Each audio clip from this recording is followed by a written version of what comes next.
तो भैया इस वीडियो में अपन बात करेंगे जजिंग के बारे में जी। जैसे कि आपने बहुत सारी रिंगों में जजिंग भी की है जी। तो मेरे को लगता है कि यूट्यूब के ऊपर जजों ने बहुत सारे वीडियो तो बनाए, लोगों ने भी बनाए, पर अगर उनसे पूछा जाता है कि भाई जजिंग में जज देखते क्या है तो उनका एक ही जवाब देता है कि गर्दन देखते हैं, पुट्ठा देखते हैं और मुंह देखते हैं, बस जी, खत्म हो जाता है।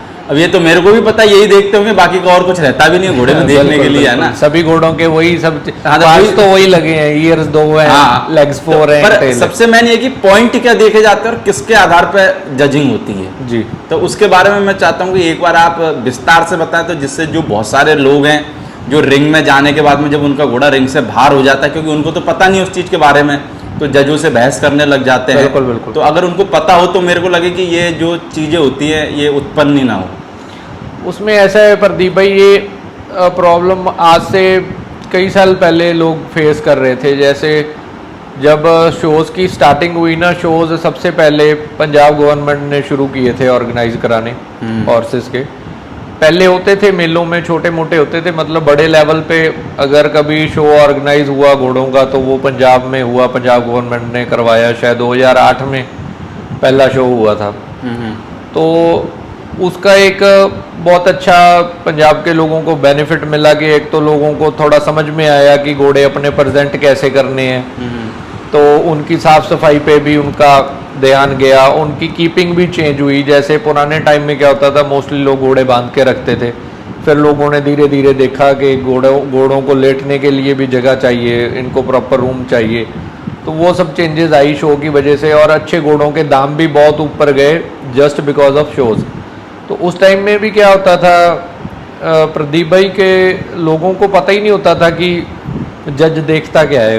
तो बेचारे लोग वैसे होते थे, वो घोड़े लेके जाते थे, जैसा भी घोड़ा होता था तो वो उसको अपने प्रेजेंट कराते थे और जो नंबर उनको मिलता था वो लेके अपना वापस आ जाते थे।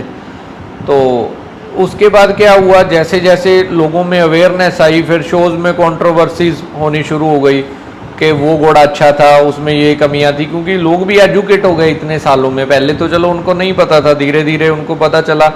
लेकिन पुराने जो हॉर्समैन थे फिर भी उनको पता होता था कि यार घोड़े में ये, इसमें ये क्वालिटी है, इसमें नहीं है। लेकिन जो जज का डिसीजन होता था वो उस टाइम नहीं उसके सामने बोल सकते थे, कंट्रोवर्सीज जो भी होती थी, तो जो उनको मिलता था वो लेके अपना घर में आ जाते थे। आजकल तो मुकाबला आमने सामने तो नहीं हो जाता है। बिल्कुल। और जैसे ही प्रदीप भाई जो प्राइवेट शोज़ हैं ये अराउंड 2016 और 17 के अराउंड शुरू हुए हैं। और जो पहला शो पंजाब में प्राइवेट हुआ था, एम्पायर हॉर्स क्लब ने ऑर्गेनाइज करवाया था 2017 में, जगराओं में वो शो हुआ था। तो उस टाइम जब हमने एक क्लब फॉर्म किया तो उसमें सब लोगों का ये था कि जजिंग प्राइवेट कराने का मतलब तो यही था कि लोग दूसरे जो सरकारी शोज़ हो रहे हैं तो उनसे वो सेटिस्फाइड नहीं थे। ओनली मेन जो बात होती है, शो कोई भी है उसकी जो सक्सेस है, मैं ये मानता हूँ कि आप प्राइज़ कितने बड़े बड़े दे लो, लेकिन जो उसकी सक्सेस है वो जजिंग पे टिकी होती है। वो तो है ही। तो लोग सेटिस्फाइड नहीं थे, तो वो चाहते थे कि यार कुछ ऐसा हो कि जो डिज़र्विंग घोड़े हैं उनको वो मिले, और काफ़ी हद तक मतलब उसमें पारदर्शिता लाई जाए।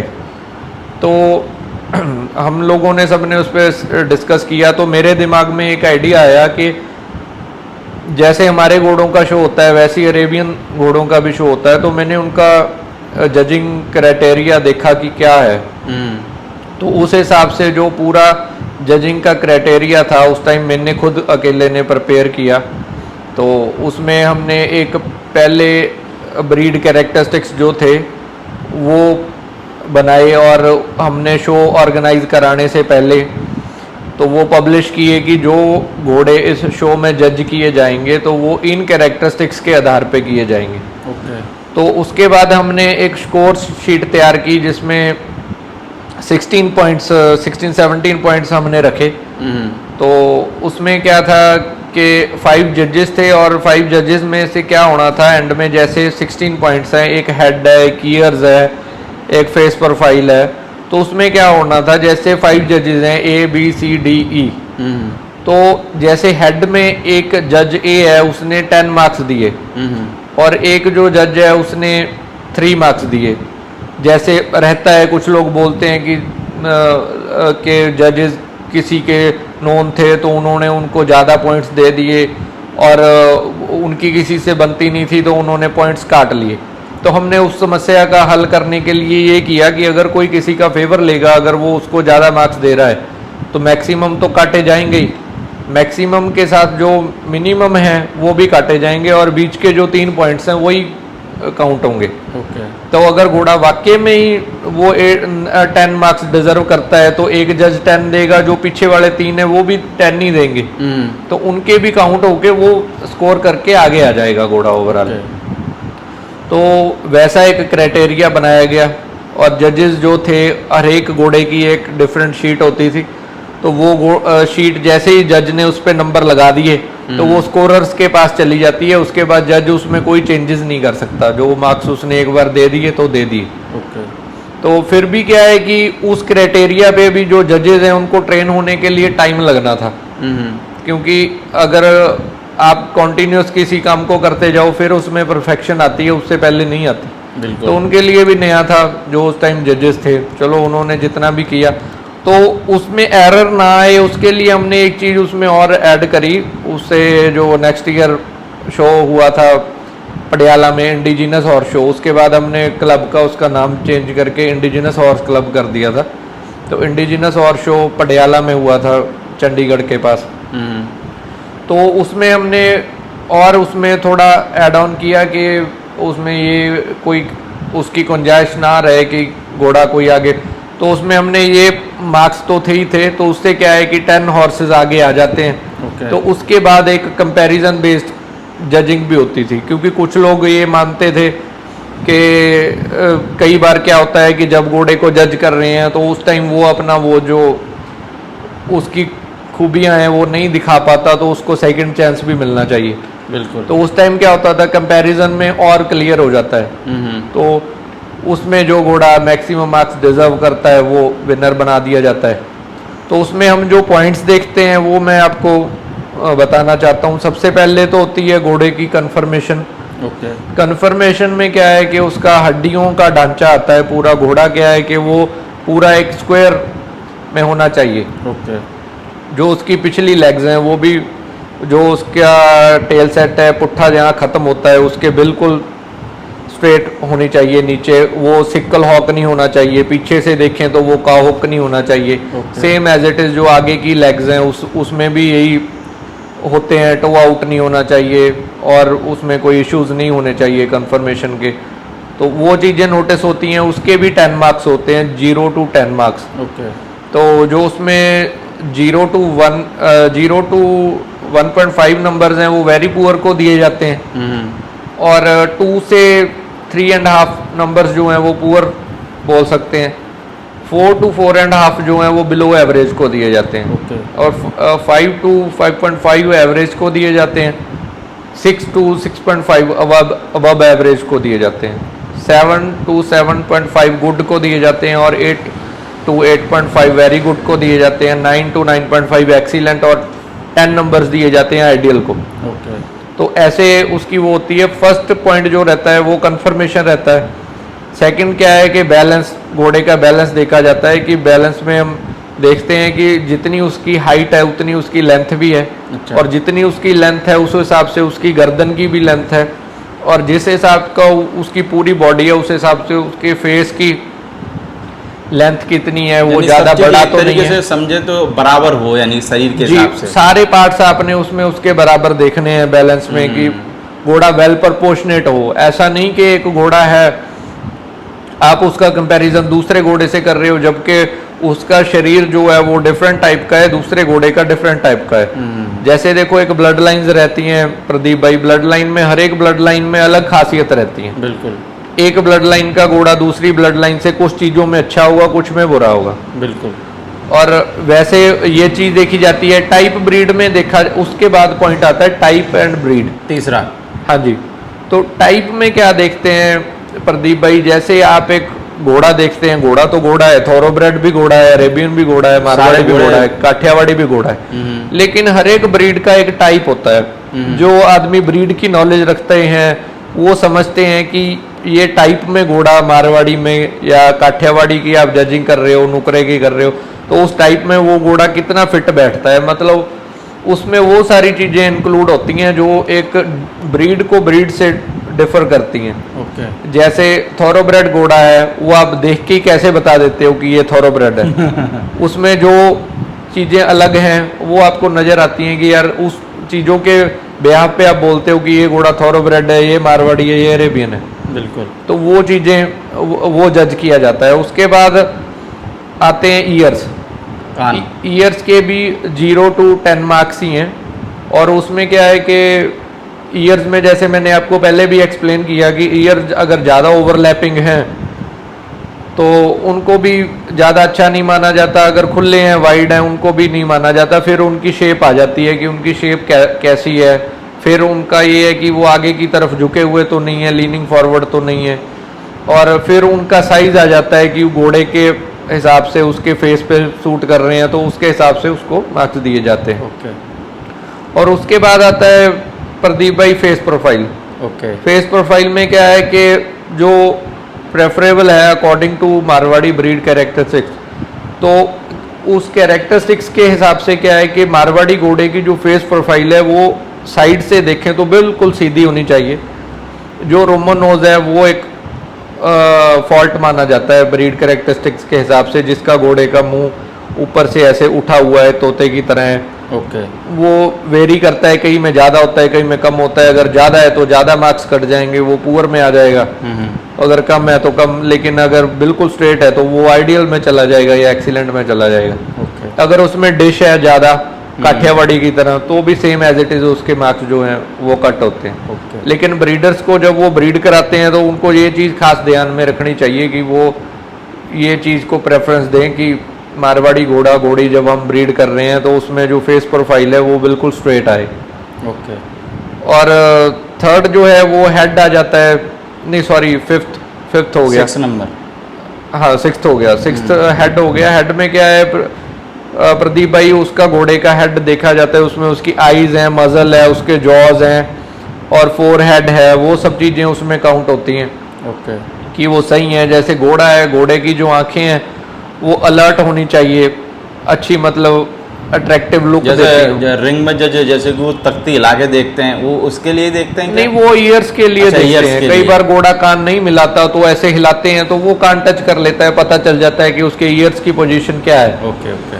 आईज का ऐसा है प्रदीप भाई, मेरा मानना है कि घोड़े का जो पूरा इंप्रेशन है वो आता ही आईज से है। जो स्टैलियन है अगर उसकी आंख पूरी अट्रैक्टिव, पूरी मशाल की तरह जिसको बोलते हैं जगती है, वो वैसी हो तो वो घोड़ा अपने आप को अट्रैक्ट करता है। बिल्कुल। अगर उसकी आईज स्लिपी हैं और उनमें कोई वो चार्म है नहीं तो वो दिखने में घोड़ा आपको अट्रैक्ट नहीं करेगा और वो ब्रीड में भी उसको ज़्यादा अच्छा नहीं समझा जाएगा। ओके। और जो मेयर है, मेयर की आईज वैसी होनी चाहिए जिससे उसको देखने पे फीमेल लुक आए, और मेल में मेल लुक होना जरूरी है। ओके। और उसके बाद आता है प्रीत अपने नेक आता है। उसके बाद नेक जो है, नेक देखी जाती है घोड़े की। नेक में क्या है अपने प्रदीप भाई, उसकी लेंथ और कितनी है नेक की, उसकी बॉडी के हिसाब से, और नेक की शेप कैसी है। जैसे थ्रोट लेग जो है वो प्रेफरेबल होता है कि वो थिन हो। और नेक उसके हेड से जब अटैच हो रही है तो क्या वो सही तरीके से अटैच्ड है वहाँ से। कई घोड़ों का क्या होता है कि जॉ के साथ जब नेक, जहाँ पे वो दोनों चीज़ें मीट अप होती हैं, नेक और हेड, वो देखने में भी अपने को ऑड सा लगता है। और क्या है कि उसमें घोड़े की जो परफॉर्मेंस है उस पर भी फर्क आता है। ओके। नेक जो है जो वो नीचे से निकलती है, नीचे से ब्रॉड होनी चाहिए, ऊपर जाके वो थिन होनी चाहिए। और उसके बाद आता है नेक कैरियज। घोड़े का जो नेक कैरियज है वो एक सही पोजीशन पे होना चाहिए। अगर वो टू मच ऊपर है तो उसको भी अच्छा नहीं माना जाता। अगर वो लो नेक है उसको भी मारवाड़ी में अच्छा नहीं काउंट करते हैं। तो एक सही पोजीशन जो नेक की है वो नेक कैरियज की वैसी घोड़े की होनी चाहिए। और नेक में भी काफ़ी फ्लॉज होते हैं, जैसे यू नेक है।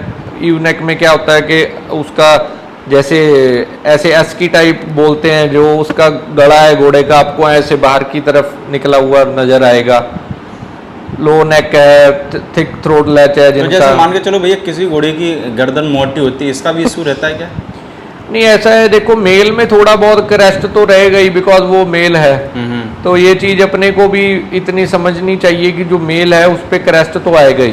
ओके। अब उसकी नेक फीमेल जैसी नहीं हो सकती, लेकिन फिर भी ये है कि आपको देखने से, लुक से पता चलेगा कि उसका थ्रोट लैच पतला है या मोटा है।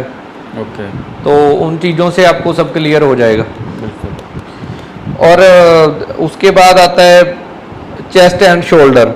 फिर उसकी चेस्ट देखी जाती है घोड़े की, कि चेस्ट जो है उसकी वेल डेवलप्ड हो, उस पर मसल भी हो, और नैरो चेस्ट जो है उसको ज़्यादा अच्छा नहीं माना जाता। और शोल्डर जो है घोड़े का वो ज़्यादा स्ट्रेट नहीं होना चाहिए, एक सही एंगल पे होना चाहिए, और वो चीज़ नोटिस की जाती है। उसके बाद आ जाता है body, back, croup and tail set. तो घोड़े का जो ऊपर का पोर्शन आ गया, जो जहाँ बैठते हैं, जहाँ बैठते हैं, बैक हो गई, उसका पुट्ठा हो गया, और उसके बाद टेल सेट आता है। तो बैक में ज़्यादा लो नहीं होना चाहिए, बैक ज़्यादा ज़रूरत से ज़्यादा लंबी भी ना हो, ज़रूरत से ज़्यादा छोटी भी ना हो। ओके। फिर उसका पुट्ठा देखा जाता है कि वो स्लोपी तो नहीं है, वो वेल राउंडेड होना चाहिए शेप में। और टेल सेट जो है मारवाड़ी घोड़े का, वो उसके पुट्ठे के हिसाब से मतलब सही जगह पे अटैच होनी चाहिए। जो उसकी टेल है ज़्यादा ऊंची, जो लो टेल सेट है तो उसको मारवाड़ी ब्रीड में कोई ज़्यादा अच्छा नहीं माना जाता।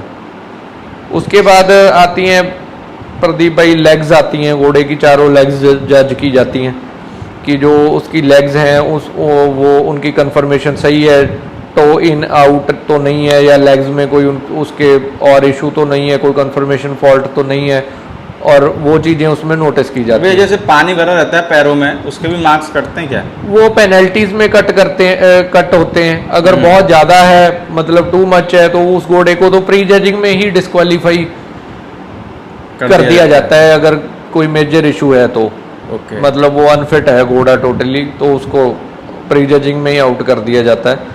और उसके बाद हूव्स हैं, उसके हूव्स देखे जाते हैं कि वो अच्छे से बने हैं और उनमें कोई फॉल्ट तो नहीं है, जैसे लैमिनेटिस हो गया, या और जो हूफ की डिजीज़ हैं, या वो सही तरीके से नहीं बने हैं, हील्स ज़्यादा हाई हैं, तो वो सब चीज़ें देखी जाती हैं। तो उसके भी 0 to 10 मार्क्स ही उसको दिए जाते हैं अकॉर्डिंगली। उसके बाद आता है ग्रूमिंग। फिर घोड़े की ग्रूमिंग देखी जाती है कि उन्होंने साफ़ सफाई कैसे करी है, वो सब चीज़ें उसमें आ जाती हैं। और उसके बाद प्रेजेंटेशन आती है। प्रेजेंटेशन के भी 10 मार्क्स हैं प्रदीप भाई।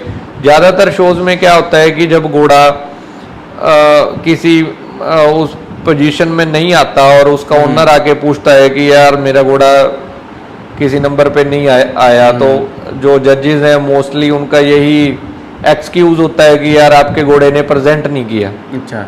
तो प्रेजेंटेशन के तो 10 मार्क्स हैं, चलो अगर उसने नहीं प्रेजेंट किया तो 0 लग जाएंगे, लेकिन जो बाकी उसके पार्ट्स लगे हैं, जो गर्दन है उसकी, जो कान है, बाकी जो उसके पार्ट्स हैं, उनके मार्क्स तो वो स्कोर कर ही रहा है ना।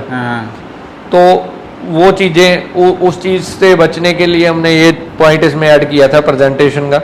उसके बाद मूवमेंट आती है। उसमें घोड़े की मूवमेंट देखी जाती है कि वो जब चलता है उसकी चाल कैसी है। जैसे मारवाड़ी घोड़े को जब हम देखते हैं तो उसकी टाइप जो दूसरे घोड़ों से उसको अलग करती है, उसकी चाल भी अलग है।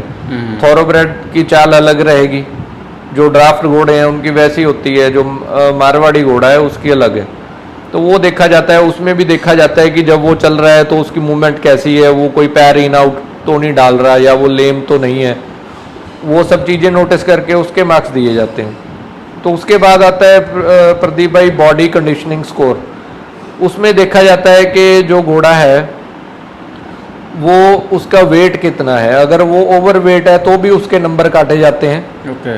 तो अगर वो घोड़ा अंडर वेट है, पतला है, तो भी उसके नंबर काटे जाते हैं। जो मतलब उसका जो बॉडी कंडीशन स्कोर है वो आइडियल होना चाहिए बिटवीन 5 to 7। ओके। तो उस घोड़े को पूरे मार्क्स दिए जाते हैं। उसके बाद पेनल्टीज हैं। उसमें ये है, अगर घोड़ा पुअर मैनर्स शो कर रहा है तो जज चाहे तो अगर उसके मार्क्स काट सकता है। और जैसे हमने हमारे घोड़ों के, देसी घोड़ों के लोग पिछाड़ियाँ लगा के रखते हैं, कई बार रोप बर्न आ जाता है, तो उस वजह से वो हम घोड़े को पूरा डिस्क्वालीफाई नहीं करते। उसके लिए पेनल्टी है, हाफ से लेके 2.5 नंबर की उसको पेनल्टी लग सकती है। फिर उसके बाद अगर कोई घोड़े को विप का यूज़ करता है या हार्श बिट डाल के लेके आता है तो उसकी भी पेनल्टीज लगती हैं। ऐसी होती हैं जैसे फिर आपने जैसे पूछा था कि बॉक्स पेवन हो गई या बोन्स पेवन हो गई या कोई और छोटे कोई माइनर इश्यूज हो गए, तो उनकी भी पेनल्टीज होती हैं। मतलब अगर वो मेजर है तो वो उस घोड़े को डिस्क्वालीफाई कर दिया जाता है प्री जजिंग में। प्री जजिंग में क्या देखा जाता है, एक तो घोड़े के उसकी बाइट देखी जाती है कि बाइट आउट ना हो। जो घोड़ा बाइट आउट है उसको ब्रीडिंग में हम लोग ज़्यादा अच्छा नहीं मानते, क्योंकि वो चीज़ आगे ऑफस्प्रिंग्स में पास ऑन करेगा।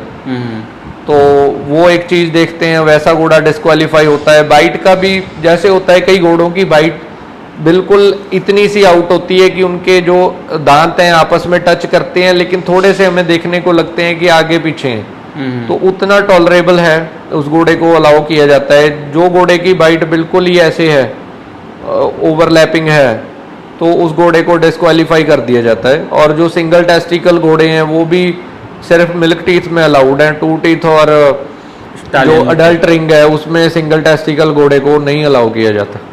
ओके। तो ये मेन चीज़ें हैं जो शो में देखी जाती हैं। और लोगों को भी क्या है कि जैसे लोग बोलते हैं कि घोड़ा कैसा होना चाहिए, देखो घोड़ा कैसा होना चाहिए वो मारवाड़ी सोसाइटीज़ जो हैं और उन्होंने एक्सप्लेन किया है, मारवाड़ी ब्रीड कैरेक्टरिस्टिक्स जो बने हुए हैं उस। और मेरा कहना है कि जो जितने शोज़ भी ऑर्गेनाइज होते हैं उनको भी पहले अपना एक जो है वो पब्लिश कर देना चाहिए कि ये हमारे ब्रीड कैरेक्टरिस्टिक्स हैं, हम इसके अकॉर्डिंगली घोड़ा जज करेंगे। पर भैया मेरे तो जो पार्टिसिपेंट है उसको भी पता हो कि मेरे घोड़े में ये चीज़ कमी थी, इसलिए मेरा घोड़ा पीछे गया है। ओके।